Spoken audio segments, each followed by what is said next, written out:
అదేవిధంగా జిల్లా జాగృతి co convener గారు కృష్ణారెడ్డి అన్న గారు, డిప్యూటీ గారు, ఎంపీ గారు, మరి స్టేజ్ పైన ఉన్నటువంటి సమన్వయ సభ్యులందరూ కూడా బతుకమ్మ శుభాకాంక్షలు. ఇక్కడ విచ్చేసినటువంటి రాణి రుద్రమ్మదేవి, నా సమ్మక్క సారక్క ఆడపడుచులకు, ఇక్కడ విచ్చేసినట్టు బతుకమ్మకు అందరికీ కూడా బతుకమ్మ ఉద్యమాభివందనాలు తెలియజేస్తాం. ఇదొక ఉద్యమం. ఎందుకంటే గత ప్రభుత్వంలో మనం మర్చిపోయినాం, మన సంస్కృతిని మర్చిపోయినాం, మన సంస్కృతి సాంప్రదాయాలను మర్చిపోయినాం.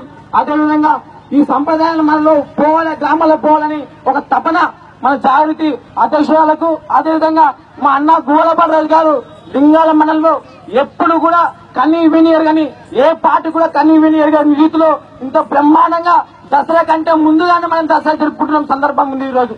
అదేవిధంగా ఎందుకంటే ఈ రోజు ఎవ్వరు కూడా నా ఆడపడుచులు బాధపడకూడదని 3 ప్రైజులు కాదు, అందరూ కూడా ప్రైజులు వచ్చే విధంగా కృషి చేసినటువంటి మా అన్న గోల బాలచంద్ర గారికి మనస్ఫూర్తిగా నేను బతుకమ్మ శుభాకాంక్షలు తెలియజేస్తున్నా.